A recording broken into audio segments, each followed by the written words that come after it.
Okay, so g'day guys. We're on the line with guitarist Steve from Australian heavy metal heavyweights, Black Majesty. How are you, Steve?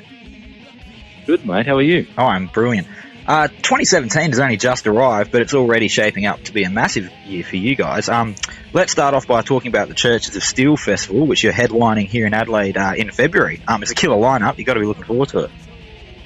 Yeah, it's great for Australian heavy metal, hard rock in general, I think. We haven't had something like this for a while, so we've got a fantastic lineup, and I'm sure everyone's going to be ready to go. So, really looking forward to getting back to Adelaide, because we haven't been back since, we've played with Nightwish, Diano, there's a couple of bands that we've been over to Adelaide with, but since then, yeah. Awesome, man. You guys have had a pretty vast amount of experience playing these types of local festivals around the country. What do you think separates the ones that sort of become successful, like, the Steel Assassins from the others?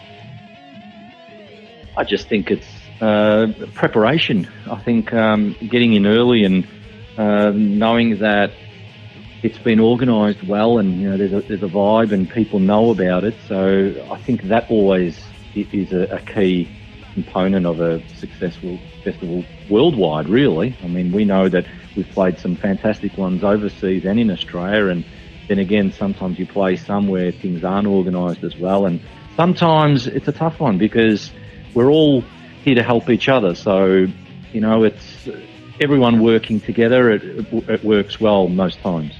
Absolutely. The sort of buzz that we're getting around here for this festival is pretty good. It's sort of proving that, traditional heavy metal and those sort of genres of heavy metal are still alive and well in Australia. It's been a long time now. What do you think is the reason why it's been able to endure for so long and through so many changes of music and fashions and everything?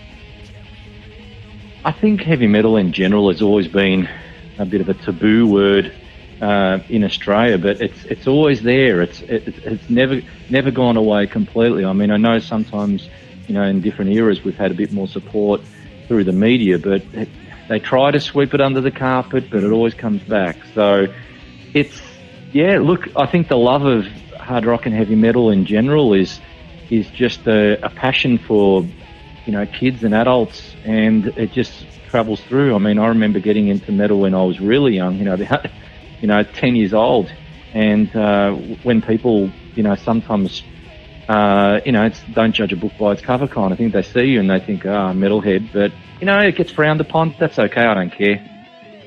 No, well, none of us do. It's a lifestyle, isn't it? Yeah, we all embrace it. It's not like the other music. We seem to get onto it from a young age and never let go.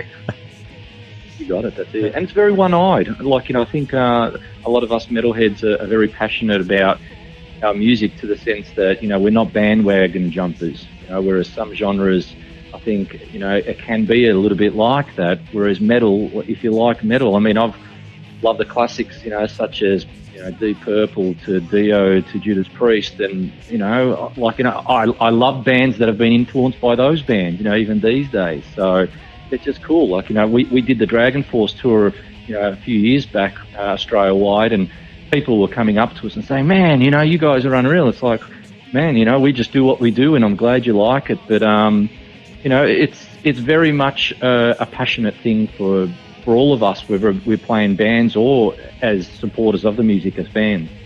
Absolutely. And your fans are going to be very happy over in Europe in particular this year. You've announced that you've got a new album coming out, as well as a European headlining run. Is all the behind-the-scenes planning working out as you've been hoping for? Yeah, we've... actually, I got an email today confirming a couple more dates. So, yeah, we're going to be in Germany. We've got a couple of dates there. We're in Belgium for a couple of shows, in the Netherlands, and Czech Republic, which we've done quite well in the past. So it's all going to be crammed into a couple of weeks, but it's pretty much flat out. So I feel sorry for our singer, particularly power metal singers. I think he only has like 1 or 2 days off. So he's going to have to drink a lot of green tea. Yeah, exactly. But look, we're really looking forward to it. In the past, we've been over for some of our own headline shows, and we've also done some festival dates, like, for example, Varkan Open Air, which was just awesome a couple of years back. But this is going to be good because it kind of confirms our status in terms of what we've been working on, so people will be there to see I guess the whole show, but I mean we're the headline main act. So yeah. It must be a pretty amazing feeling, because Europe's probably the capital of heavy metal for the whole world, and you guys go on there to do a headlining run. I mean, it's got to be a bit of a dream come true. Sure. Yeah. Look, definitely. We formed, what was it, about 2002, and put out our first album in 2003. So we're working on our 7th album right now as we speak. So we're looking for that to be released mid to late 2017 this year. So there's a lot of material out there. So we've continued to do what we do, and just continue to build on what the fan base we've got. So, and that's worldwide, really. I mean, we've been over to Japan, Europe, and we're in talks to go over to the States. So that's cool.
Lost within a dream, faceless people staring out.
let's talk a little bit about the new album. First off, congratulations. Like 7 albums is no easy feat, no matter who you are. So yeah, just congratulations on that. It's pretty rare. Cool. Yeah. Oh, look, it's it can mean nothing if you're not proud of it. And we were pretty lucky going back in 2003, where we signed a 5-album deal with Lim Music in Germany. So we're with a new label which we released, Cross of Thorns, on Pride and Joy Music. So we'll be releasing our new one through Pride and Joy again. So it's just, which is again another German label, and just continuing to do what we do, more or less. Yeah. Awesome. So how obviously carrying on, but how does it compare to your previous albums? Is it just a step forward from your last one, or have you changed it up a little bit? I think we're the type of band that just likes to refine what we do as opposed to change styles. So if you're a fan of Black Majesty, or you like, your classic bands like Judas Priest and Dio, Halloween, Iron Maiden, well, you kind of know what you're going to get.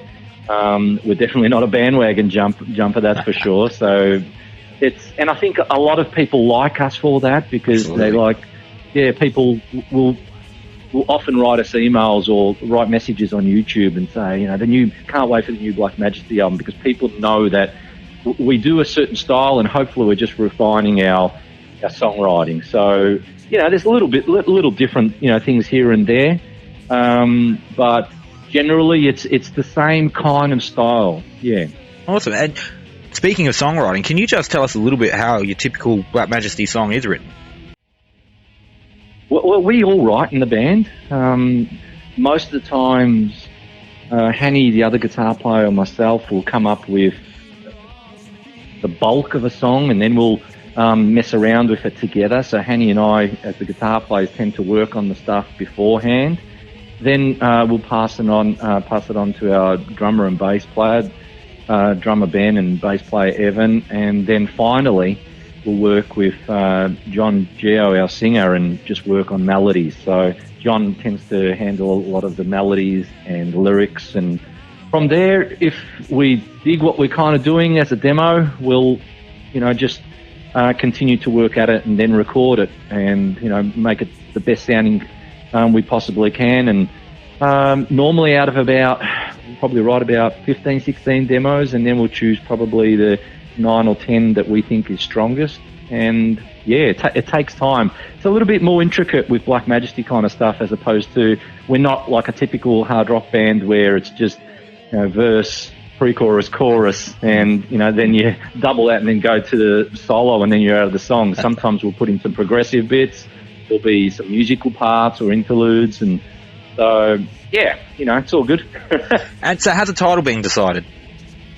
No, not yet. We normally do that right at the end. Yeah, I think there hasn't been one album that we had the working title in the beginning. I think with Cross of Thorns, we had like 1 or 2 days before we had to give it to the artist, so to work on something. So yeah, that's something that we normally decide on right at the end. We've had a couple of albums where we've had a title track, but that differs. I mean, for example, in the last CD, Cross of Thorns, we didn't have a song called Cross of Thorns, but we have had like Silent Company and Sands of Time, and so yeah, it just, there's no rules, I guess. Yeah.